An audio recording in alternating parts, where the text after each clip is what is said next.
Hello hi friends, இன்றைக்கி நம்மளோட breakfast என்ன லன்ச் என்னன்னு பார்த்துடலாமா? பிரேக்ஃபாஸ்ட் பார்த்திங்கன்னா ஆஸ் யூஷுவல் தோசை தான். மாவு எடுத்து வச்சுருக்கிறேன், தோசை ஊற்றணும்.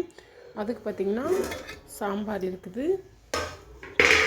சொரக்காய் போட்டு வச்ச சாம்பார். தோசை வந்து அப்பக்கப்போ சூடாக ஊற்றிக்கலாம் அப்படின்னு நான் வாக்கிங் போனால் கூட என் பொண்ணு வந்து சுட்டு சாப்பிட்ரும். நான் ரெடி பண்ணி வச்சுட்டு போயிடுவேன், தோசை மட்டும் ஊற்றிக்கிடுவா. சாம்பார். அதுக்கு பார்த்திங்கன்னா இது வந்து கொஞ்சம் நேற்று வச்சு சிக்கன் குழம்பு இதெல்லாம் கொஞ்சம் இருக்குது, இதெல்லாம் பழைய குழம்புங்க.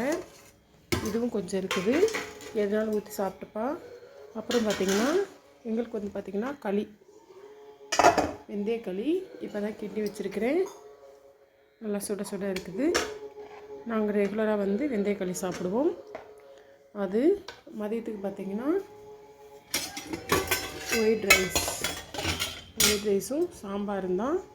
அதுக்கு பார்த்திங்கன்னா இது வந்து வடித்த கஞ்சி. இது வந்து பார்த்திங்கன்னா சுண்டல். இதில் என்ன இருக்குதுன்னு பார்த்திங்கன்னா பழைய சாதம். அவ்வளோதான். இதுதான் வந்து இன்றைக்கி எங்களோட பிரேக்ஃபாஸ்ட்டும் லன்ச்சும்.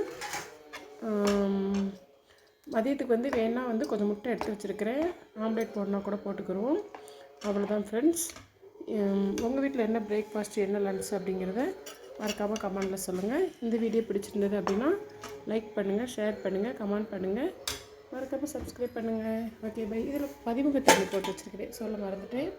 இதில் வந்து பார்த்திங்கன்னா பதிமுக தண்ணி கொதிக்க வச்சு இறக்கி வச்சுருக்கிறேன். அவ்வளோதான். Okay friends, okay bye.